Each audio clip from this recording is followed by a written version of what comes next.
In a small village near Kanpur lived a man named Govind with his wife Neela. Govind owned a big barber shop in the town. A young boy named Vikas worked there, cutting the hair for customers. But business wasn't going well. Most customers came only once and then they never returned. One day, frustrated Govind spoke to his wife. Now I understand why my business isn't doing well. Vikas just doesn't know how to cut stylish hair. Then what do we do now? Maybe you should hire someone else? That's easy to say, Neela. Good barbers are not easy to find. But I have an idea. Remember Lakshman from our native village? He's an excellent barber. His hands work like magic. After his wife passed away, he hasn't been doing anything. He must be struggling. I'll go to the village and bring him here. Lakshman lived with his two children. Ever since his wife's death about 6 or 7 months ago, he had stopped working altogether. Yes, you know him better. Do what you think you feel right. All right, I'll go tomorrow morning and talk to him. The next morning, Govind left early for his village. He met his parents first and then he goes to meet Lakshman at his house. And then he says, Hello Lakshman, I know you have been alone and struggling since your wife passed away. Come to the city with me. Let's run my barber shop together. Whatever profit we make, we'll share equally.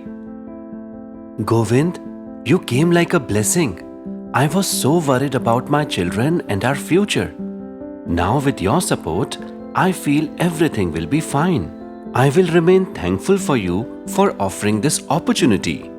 The next day, Lakshman moved to the city with his children. Govind helped him find a small house on rent. The very next morning, Govind took Lakshman to his shop. Look Lakshman, this is our shop. Together we'll make it successful. Govind soon let go of Vikas. Lakshman impressed everyone with his creative and neat haircuts. Customers were surprised and delighted. Gradually, the shop started attracting more and more customers and the business boomed. Money also started flowing in.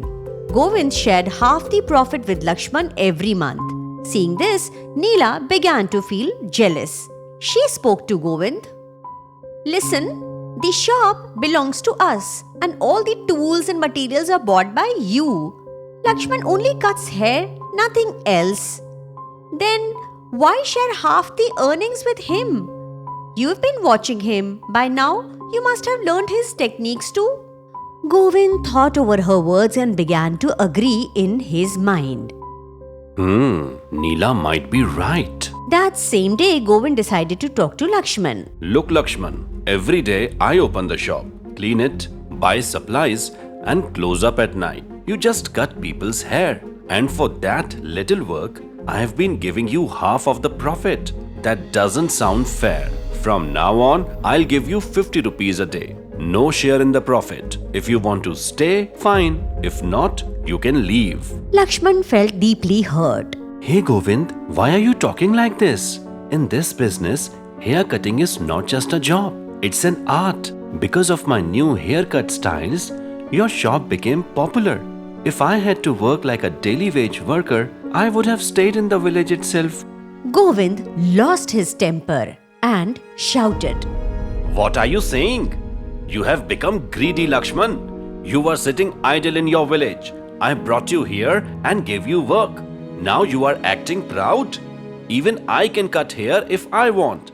People come to see me and my shop, not you, okay? I don't need you anymore. Get out right now. Lakshman quietly left the shop. Saddened, he returned home.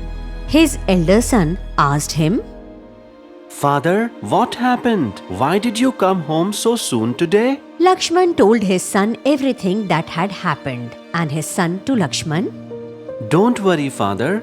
We have some money saved. Let's open a small barber shop of our own. I'll help you. We can manage together. Hearing these words, Lakshman was surprised and touched. After a few days, he opened a small barber shop right next to Govind's shop. His children helped him every day. At first, very few customers came since his shop was smaller. Most people still went to Govind's place. Govind mocked at Lakshman. See, people come here for me and my shop, not for you. Don't waste your time here.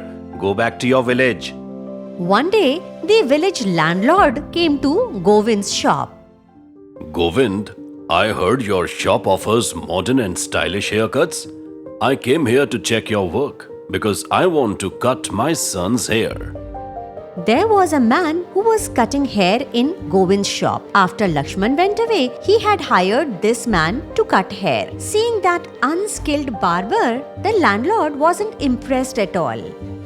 The haircut looked ordinary. So landlord to Govind, This haircut looks ordinary. Anyone can do that. I expected something new and creative. I heard you do special styles, but this is disappointing. Saying this, the landlord walks out. He noticed Lakshman cutting his son's hair in a stylish and neat way. The landlord stopped and watched for a moment, amazed by Lakshman's skill. Wow, this is wonderful. You have given such a nice and stylish haircut. I really like it. Tomorrow I'll bring my sons here to you. The next day, the landlord brought his sons to Lakshman's shop.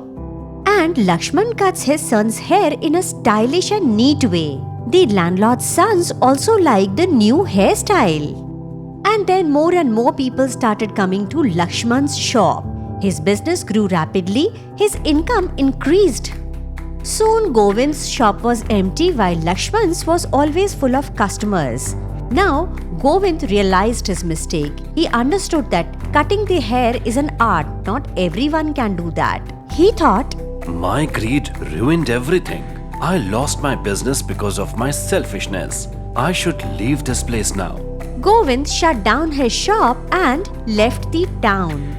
Lakshman, on the other hand, lived happily with his children.